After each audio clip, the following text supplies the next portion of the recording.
Hi, I'm Julie Lubinsky. I am the web manager for the Christopher and Dana Reeve Foundation, and I'd like to welcome you to this month's edition of our live chat with Dr. Dan. Dr. Dan has been has been a practicing psychologist and family therapist since 1969, and he's been living with SCI since 1979.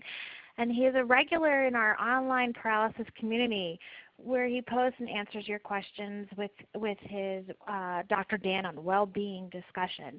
So I definitely encourage you all after this call to join our online community and leave questions for him anytime. He's there every Wednesday from 3 to 4, and then we are lucky enough to have him live once a month doing these web chats with us. So now I'd like to turn it over to Dr. Dan. Hi, Dan. Hi, Julie. How are you? I'm doing very well. How are you? Yeah, I'm actually having a good day despite how bleak and bleary it is here down in South Jersey. It's a good day. Well, here in Pennsylvania, we finally have some blue sky. Nice. Mm-hmm. Very nice. You know, you asked how my day is going. I remember, about 5-6 years ago, I was in the hospital. I had some skin flap surgery on my bottom, and they had to clean out some of my hip joint. Anyway, so I'm there in the hospital, getting IV antibiotics, and a nurse comes in and says, "How are you today?" And I said, "Well, I'll tell you, but do me a favor. I said, just take the blanket off my feet." And she said, "Why?" So I said, "Please, just take it off." So she does, and I said, "Will you look at my toes?" And she looks at my toes, and she says, "Why?" And I said, "Just tell me, is there a tag on any one of my toes?" So she says, "No." I said, "Then I'm having a good day." Oh, my goodness. You know, a day without a toe tag is a good day. So that should be a bumper sticker. Really? I'm having a good day. You know, I'm still here. I'm breathing, and you know, I had a recent bout of pneumonia, so I'm breathing without coughing. So I'm a happy boy. Yes, you sound much better than you did last month on the call. Yeah. So I'm glad you're improving, and I hope you stay that way. Yes, thank you. Me too. What I'm going to do is I'm going to open it up. I'm going to ask our Ready Talk operator, Shalon, to open up the phone lines and jump right in. If anybody has a question, as soon as she says they're open, jump right in. Okay, and your lines are open. Okay, so everybody on the audio call this. I'm putting you guys on the spot. Anybody have a question or anything you want to talk about? A tip for the holiday, how to make it through the holidays, anything. Don't ask about recipes. No recipes. Oh, I heard somebody laughing. Who's with us? This is Paul Melvin. Hi, Paul. Hi. So why did you join us today? Oh, because the months that I have been able to join, I've always come away from it feeling better and with some good ideas on staying upbeat about life. Thanks to the tremendous generosity of you and Dr. Dan and this making this possible.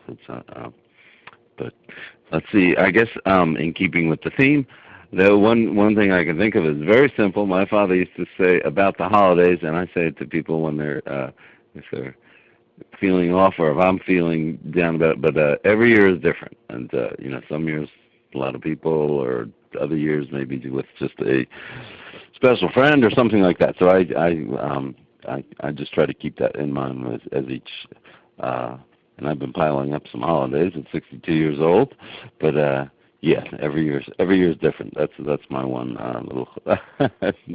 little morsel about the holidays. But yes. Has that been your observation? It's been my observation, definitely. Yes. I can't think of the Mark Twain saying, but you know how your father got smarter as you got older or something.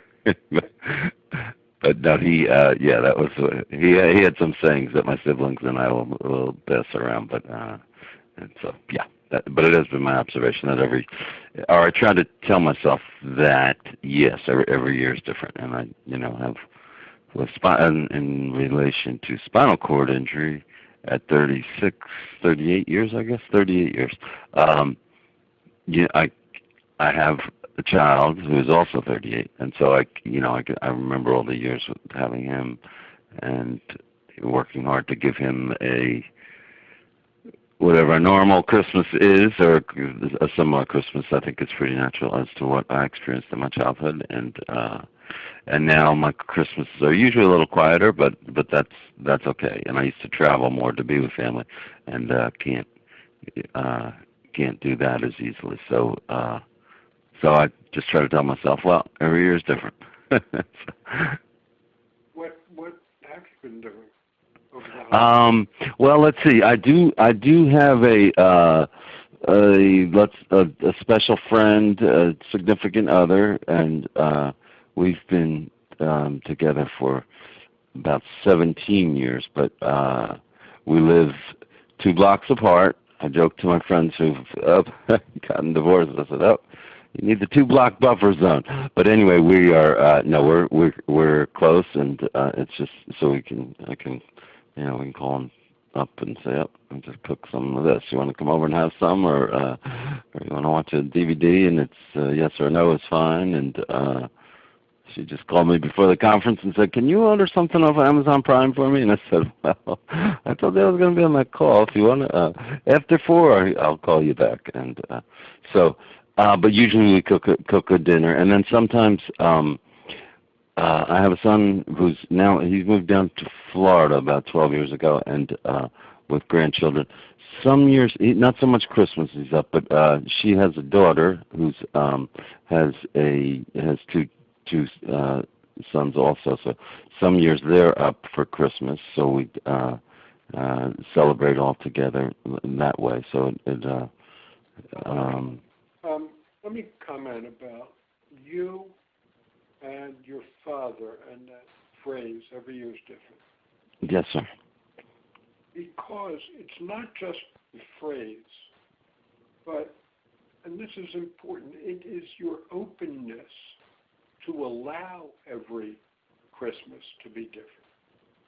See, most people go into a repetitive situation, like Christmas, Thanksgiving, so on and so forth, even a visit to whoever. Mm-hmm. And we assume that it's going to be the same as it was last year and the year before. So if it was unhappy for you last year, you just assume it's going to be unhappy this year, and it turns out to be true, that you go in assuming it's going to be unhappy, and you wind up collecting information, noticing information that verifies what you believe to be true. So, you'll pick up a scowl on somebody's face, or a certain look, or a certain word, or a tone, and that'll just convince you it's miserable. But if you were open to allowing this event to be different than it was last time, and it will be, without a question, because no two things are identical. The only thing that's identical is our habitual reaction to the same thing. So your dad's phrase was great. He's a great guy. It's not going to work unless you allow it to. Yes. It will allow yourself to have a different experience every year. And I hate to say this, but you're in the minority, because most people like predictability, even if it's unhappy. Our brains prefer predictability to the unknown. So you're the exception, and I have to say, in the ancient Roman, we would say to you, Mazel Tov, that you're the exception. Well, right back at you. It's good. It's good hearing your voice. You talked about rituals, Julie. I don't know if you're were there with us. I'm here. But it occurs to me, I've got a significant other also, and I'm Jewish, and she's a lapsed Catholic, but she very much celebrates the holiday. So she's got her own house. We've got that buffer, Mm-hmm. and so she's got a Christmas tree, an aluminum Christmas tree that she wanted to bring over to my house. Well, she lost the middle piece of it, so we've got the bottom piece and the top piece and no middle. And I call it my special needs Christmas tree. We have a relationship. It's important. And since then, Joan has found that middle piece, and I don't want it. It's the special needs Christmas tree for us. So it was great talking to you, Paul. Yeah, I'm going to ask Sean to see if there's any other audio questions. Okay, and all lines are open. Does anybody else have any questions they want to ask that's on the phone line?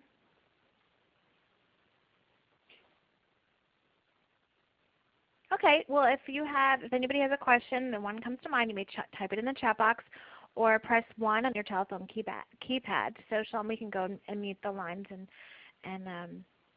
we'll wait for an audio question or... Let me just throw out some Sure. questions, Julie, and I'm going to direct some of these to you. But Should we keep the phone lines open? Yeah.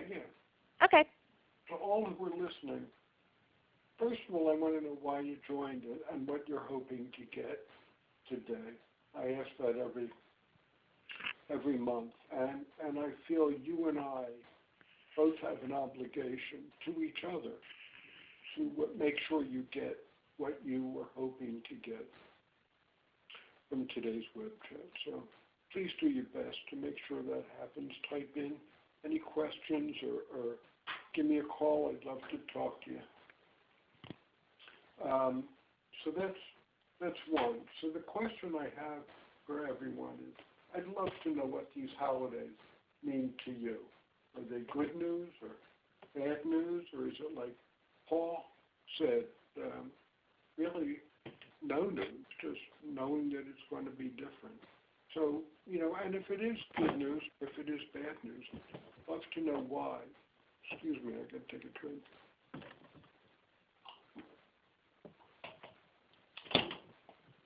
I'd love to know why.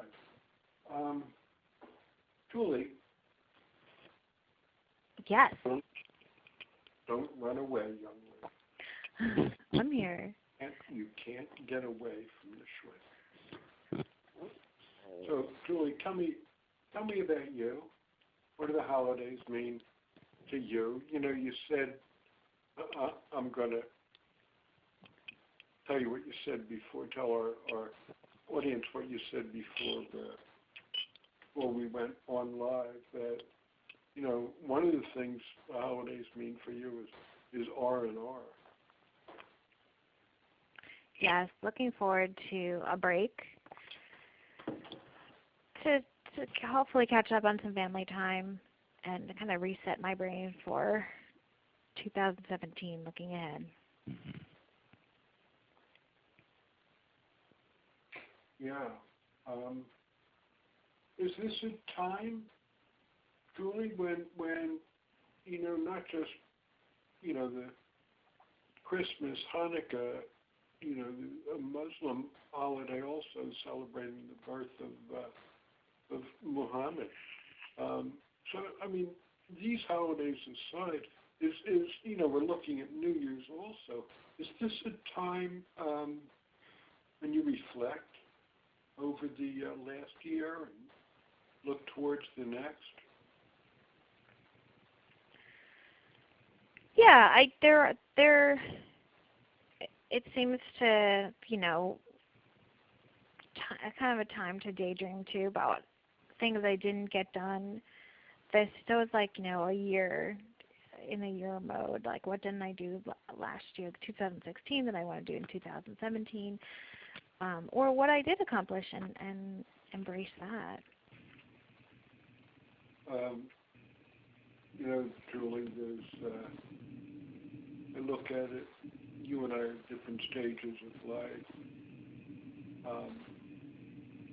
So there's a way I look forward.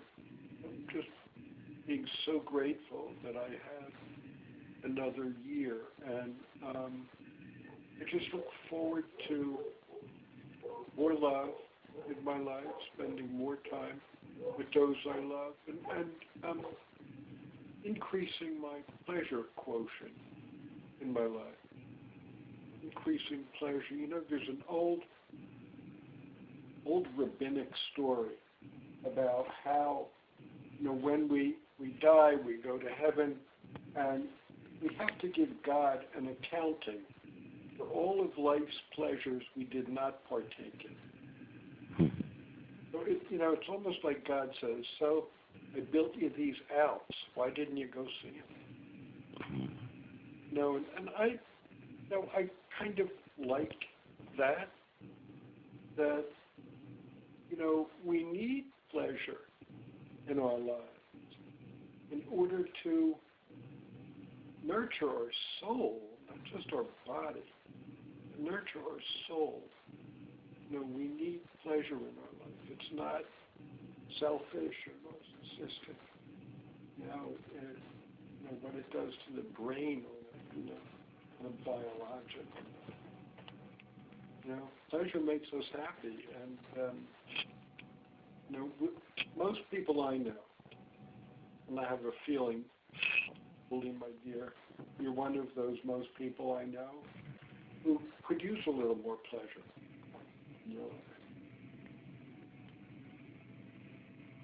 One of my first radio shows, early on, many years ago, somebody sent me a big manila envelope full of buttons that said, "Don't postpone joy." Wish I'd saved a few. So, Julie, holidays mean R&R for you and family. Don't get me wrong, there's a lot of stress involved too, getting to places where we got invited to one family Christmas Eve and then another part of the family Christmas Day, and then I have two daughters, and they're one's 20, one's 15, and all they're saying to me is they want gift cards, and I'm struggling because I like presents to open. And then the struggling to get out to the stores because it's a crazy time of year, and it's the parking, and it's the navigating within the store that's so crowded, and do they have it? I try to do a lot of online shopping, but I don't know. So I guess I'm feeling a little stressed out too, so I don't know if anybody else is with me on that. Oh, no, you might. I think you're the only one. Come on, there's got to be more people on the phone that are a little stressed too. Well, Julie, a couple things. First of all, my 8-year-old virtual grandchild, he wants a Visa gift card for Christmas. 8 years old. Man, it's a different world out there. I've got a picture of him as sitting on the training potty with an iPhone in his hand. So it's a different world. I just read an article this morning, a research, it had to be a survey, but what they found was that the gift givers like to give a surprise, something they'll open up and find delight in, the receiver. And yet, people who receive gifts want gifts that have more longevity to them. So there's often a disconnect between those two. I just thought that was an interesting study, apropos of what your daughters want. Yeah, these are stressful times, especially when we have step family issues. I had mentioned for me what they mean. The holidays per se don't have a great deal of meaning. I mean, in Judaism, Hanukkah is a children's holiday, not an adult holiday, not a very meaningful one. But I like the joy around the Christmas holidays. I love the beauty and the light around it. But it means these holidays are so different from me. December 20th was the anniversary of my accident. And this year it'll be 37 years. And my accident happened as I was driving to pick up a 10th anniversary present for my wife and I. And so, 37 years accident and 47 years since my marriage. And I think about my late wife a lot around this time. But I think what makes this anniversary for me particularly poignant is I've had a very difficult, I don't want to say year, but the bulk of it has been very difficult for me. I've had difficulties in my family. I've had health difficulties. And the hits keep coming with my health difficulties. And so what this holiday means to me is kind of a gift and an opportunity, to have yet another holiday season and, get to see another winter, hopefully.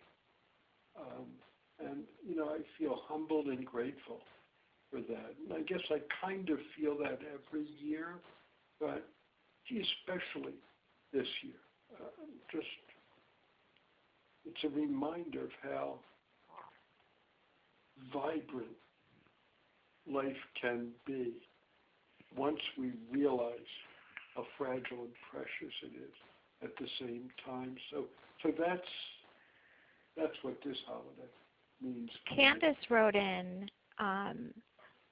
something to us, and I feel her stress and her concern, and I think she could use some Dan pepping up.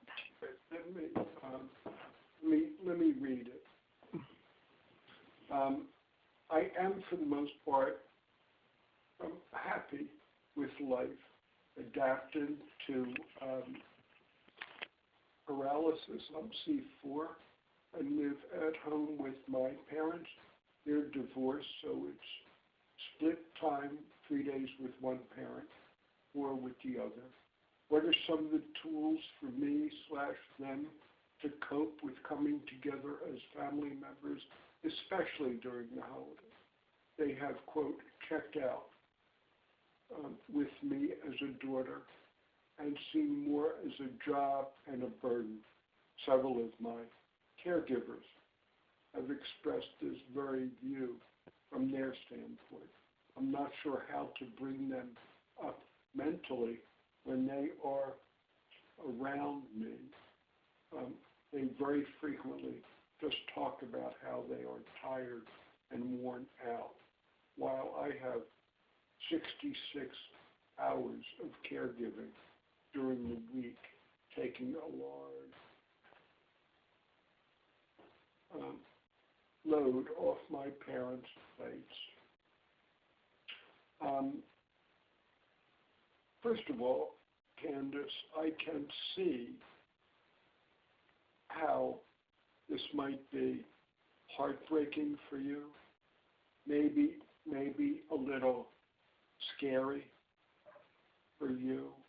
At least that's how I would feel And I might even feel a little angry or resentful towards my parents. But no matter what the emotion, I would find myself suffering and being uncomfortable. So you've brought up a couple of things. One is how to do the back and forth thing, and that's one issue. And that's, manageable with more or less discomfort. That's only temporary. But this is a bigger issue. You keep hearing that they are tired and burned out, and these are the people that are, housing you, supposedly, loving you under any circumstance. So it's hard for us, to get out of our own way and past our feelings and turn to them and allow them to talk about their suffering. Allow them to talk about how tired they are and why. And Candace, this is not going to be easy for you. It's going to be very difficult. But I would like you to be able to ask these and listen as though you are a stranger listening to these people talk about their lives. And once they're done, and once you and they both feel that you understand their experience, then the question comes, what can I do to help you? Can I do anything to help you within my means?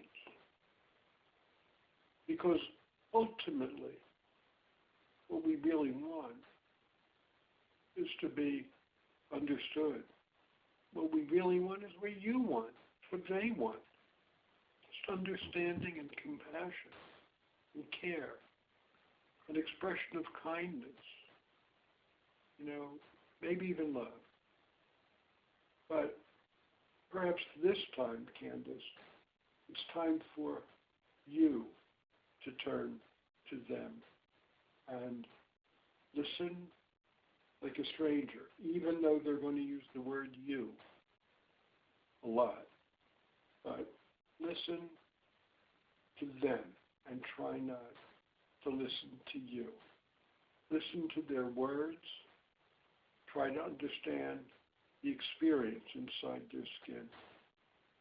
Listen to their words without thinking about what should I say next, or how can I defend myself, or they're being unreasonable, or that hurts. Just listen to them. And listening is so much more difficult than talking. But that's what we all need. And you know what, Candace? That's what you need too. And it's part of the reason why you joined us today. It's part of the reason why you typed that in. Because you want to be heard. You want to be known and seen for who you are. What you're saying to us, all of us, is this is where it hurts. This is where it hurts. And, you're human, just like your parents. And Candace said, even if I disagree, how do I respond without being dismissive? You don't respond. That's why it's so difficult. That's why it's so difficult. Because what you want is to hear their experience. If they attack you, if they literally attack you, if you can, you have to try to listen to that too. If it rips you up inside, you're going to have to end the conversation and leave the room.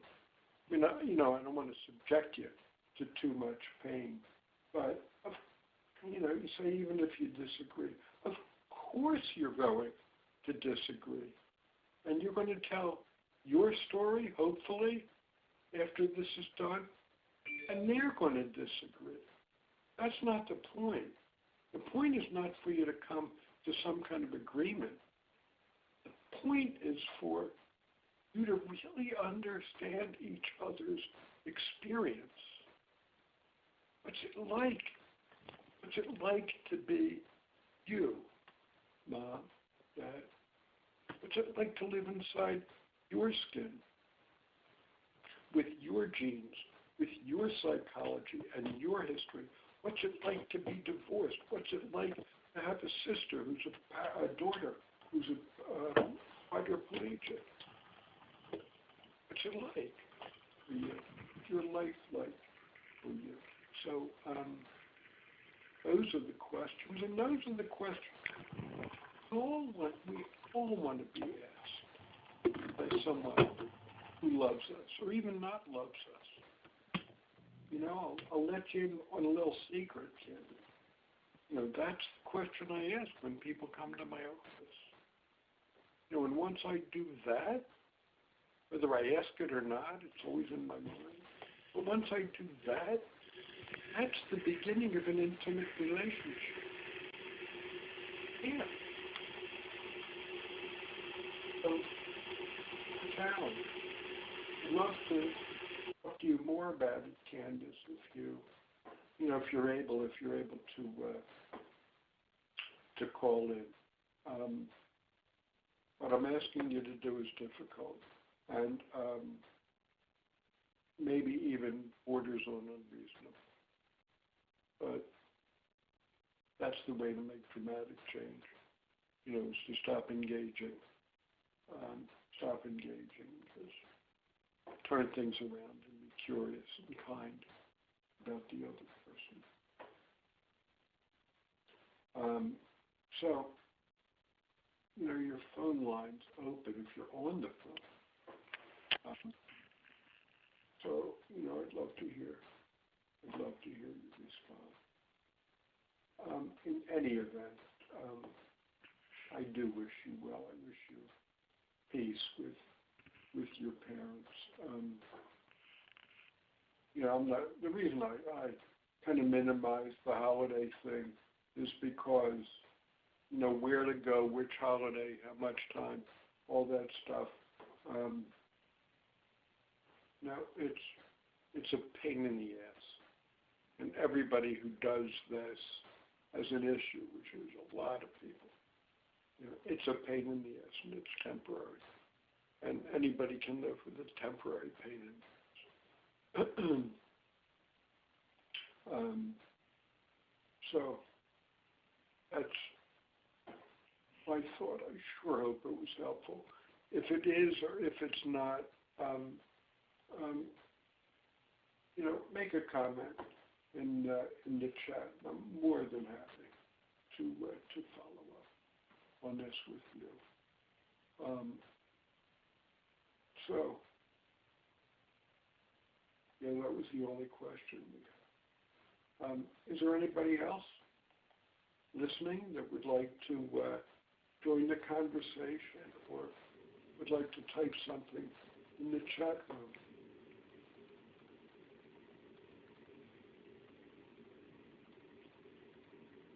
So I'm concerned about all the others,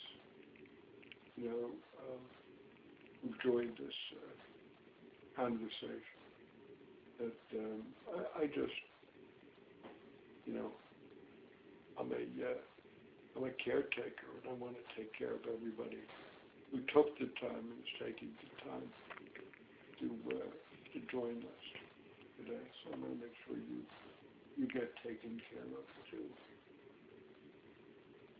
And I'm also curious about what you'd like to hear for future discussions. Our next one, Julie, our next one is in January. It's coming. Let me see what's happening there. It's the new year. It's the old resolution thing. It's easy. It's a new year, and well, both Martin Luther King Day and Inauguration Day. So interesting juxtaposition. That was there just by happenstance. Those two.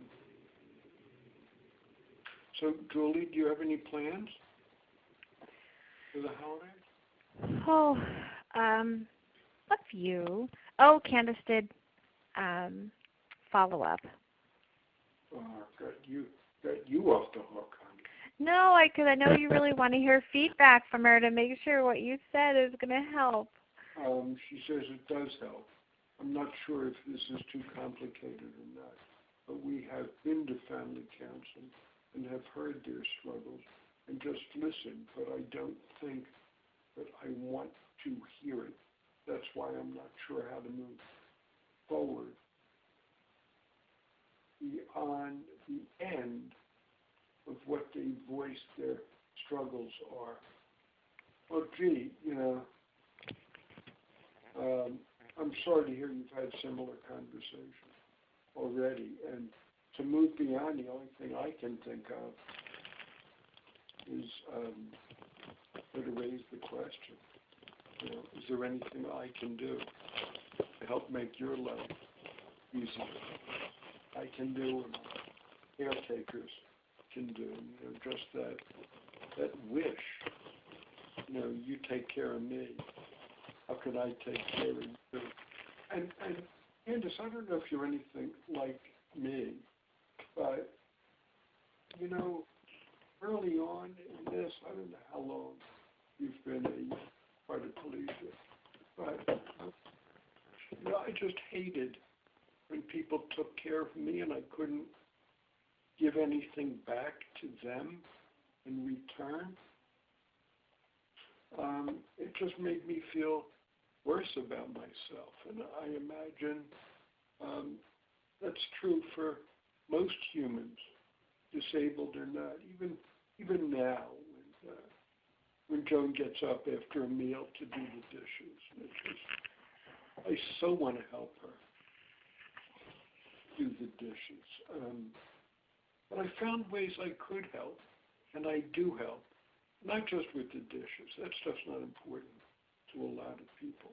But I do help by listening to her, by trying to respond to her requests of how I can help her and what I can do for her to make her life a little bit easier. So, it certainly makes me feel better, and it makes her feel better. So your parents, who knows what they might say if you ask how you can help them. Here I read, Candace, where you've been quite a collegiate for 4.5 years. Oh my God, this stuff is so new. Would you mind telling us, if you don't want to tell us how old you are, how old your parents are, so we can get a sense of where everybody is in the life cycle. And the other thing, Candace and everybody, these spinal cord injuries they happen in a context. They happen to people and families who have had lives before and relationships before and good or bad relationships before this. And they don't change our genetics, and they don't necessarily change our psychology. Yours and your parents, my parents were on the depressive side before my accident. And after my accident, all they could see was what I couldn't do and not what I've accomplished. And it broke my heart for them, not for me as much, but for them, that all they could see was what was dark and not what it was like. And, I hope your parents aren't like that. Don't lean towards depression. Oh, Candace, you're going to be 28 on Friday. Your mother's 64 and your father is 66. So Friday's the 9th. My significant other's birthday is the 10th on Saturday. So your mother's 64 and your father's 66.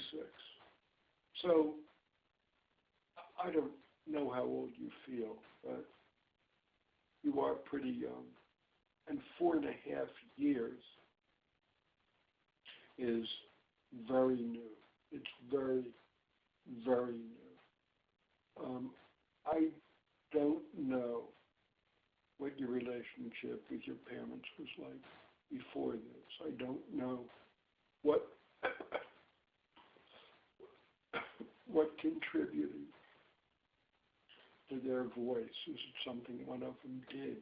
What impact did the divorce have on you? So, I'm starting to get a feel that, this is about relationships that happened before the accident. So, you're very close, you say, to your mother, but not your father. So that's a good place to start then, is with your mother. And see, I pick out words here, Candace. You said, I was very close to my mother, but not my father. I wonder why that's past tense. And are you still very close? And underneath it all, are you still very close to your mother? Do you feel close to her? And vice versa. Do you miss your mother? Do you miss the closeness you had? And, if so, I wonder what would happen if you said that you miss our closeness. I know, if my daughter were to say that to me, knowing me, I'd probably just cry. But Candace says that she uses the past tense because she doesn't feel close to her mother now. And she said, yeah, she does miss it. So, Candace, one other question, and this might require some thought here, but tell me, we know who you miss, but tell me what you miss in your relationship with your mother. Was it conversation that you had? Was it laughter? What is it that you miss? And if you can describe that, or just name the things you miss, that could certainly be the beginning of a conversation. Here's what I miss. Is there any chance we could have that back again, Mom? I miss you and I love you. I have no idea what impact all of this has had on them. I don't know what personality they have, but I'll tell you this, Candace. She says, Candace says she was the person I could go to, call, email, text, and confide in. Probably the go-to person to just talk about my life with. And you know what? I also wonder if you would like to be the go-to person for her. But if you could tell her that you miss her and what you miss, that might have a tremendous impact. And I want to tell you something personal from the other side of that, from your parents, because I'm your parents' age, maybe a drop older, but that generation. When my daughter was 20, this is 20 years ago, she went through a very rough time. She has pretty significant PTSD from all of the trauma in her very young life. Not even just my accident. Of course, that was a major one. She was 4. So she's got significant PTSD. So when she was 20, she just broke down. I mean, it's all caught up with her. So, she had, anorexia and bulimia. She had substance abuse. There was some suicide attempts, certainly ingestions. And I was crushed. My wife had just left the marriage and was kind of dysfunctional at the time. So I was doing it alone, and I developed my own kind of traumatic reaction to that. But the reason I tell you that story is because over this past year, she's run into difficulty again. She was in a car accident, and all the trauma came home to roost, and she was in trouble. And now at my age, your parents' age, it's different now. It was remained. It was crushing to me. I can't imagine having been able to go through this without the help of, her sister, my other daughter. It was just crushing for me at this age, and it wouldn't have been, I don't think, in the past. So I don't know if that plays into it. And I don't know if you ever got the information from your mother about, what's it like for you to have a daughter who's a quadriplegic, to have, your dreams are dashed also. So, boy, I would just love you to have that conversation with your mother. Tell her you miss her. Tell her why. And tell her that you want to be that for her also, if she is open and willing. It changes everything. It gets you out of the position of the handicapped child position and mom as caretaker. That kind of comment just takes you right out of that position, puts you in the position of an adult daughter, a grown woman, who misses her mother, who wants to care for her mother just like her mother wants to care for her. So I hope that's helpful. I really do hope that's helpful. And go in the direction of what nurtures you. And if that's where the hope is, Candace, that's where the hope is. And you know what? I'm asking you to do us a favor. Please continue this discussion with me on, in my discussion that's, on healing. And please join us next month. I'm so interested in caring about how this goes for you, very much so. And, you can email me directly if you like also. Anytime I post on my webpage,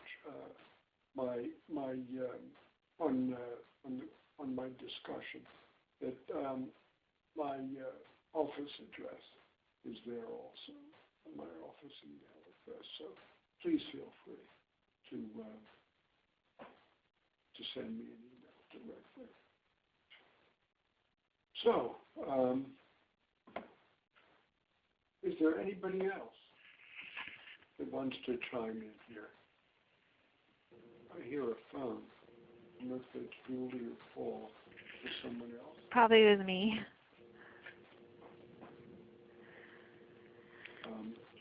Oh, Julie, your thoughts about the discussion we just had with Candace? My first thought was, boy, what a great. They're trying. That's my take back, is that they, family counseling, just keep that up, and I think the best thing to do is what you were saying, is keep the communication open. Yeah, and keep the love flowing. The love from the mother is temporarily sleeping from exhaustion and fear. Then it has to go in the other direction. And Candace just has to be the one where the love is open and on her side and flowing. And Candace, it does sound like you're a very loving woman. I wish you more love in your life, even more. So, Julie, we're just about out of time. I think the holidays was a perfect topic for today. Yes. Yeah, This is Paul. Can you still hear me? very well. Yeah, what Julie just said, and Candace, I feel that Candace stated her feelings so well, and your suggestions are excellent, Dr. Dan. That for me to keep in mind in different relationships, and then as Julie said, just that going to family counseling and things like that, I would take that as as both the person with a spinal cord injury, but maybe foremost in this situation as a parent, that I think Candace's parents must still, as you said, Dr. Ning, I believe it's keep the love flowing, but I think there's still a lot of love there to do that, to make that effort, and it saddens me when I see people that are in relationships that are changing and that they don't make that effort for different reasons. But I have to think that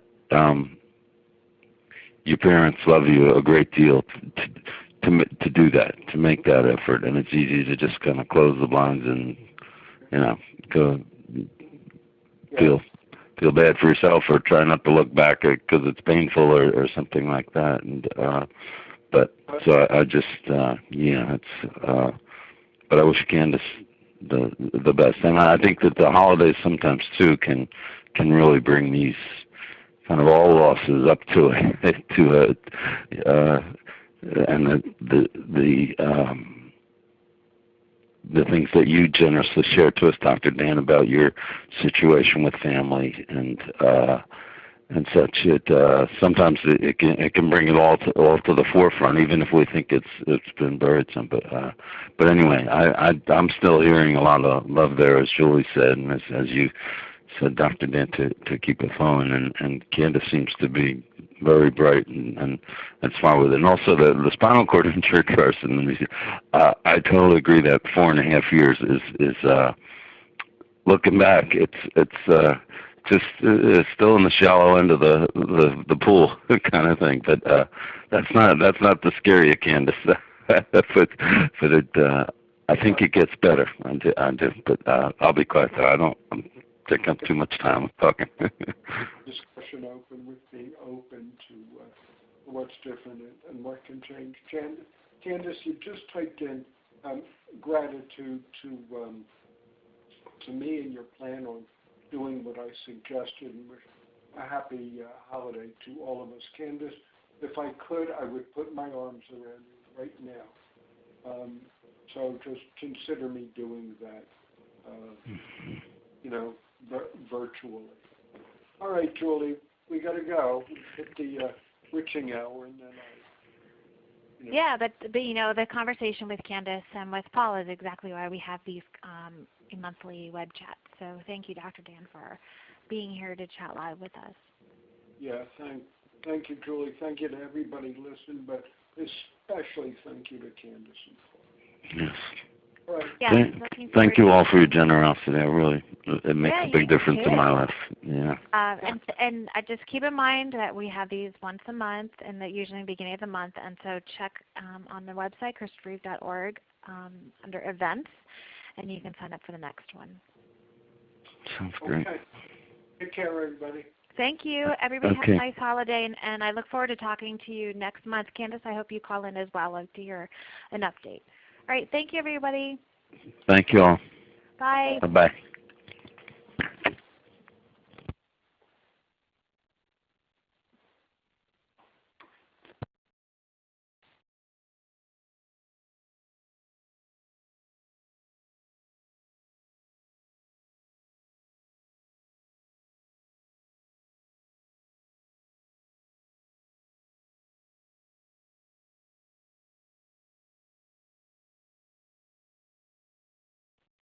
Hello. Please leave a message after the tone.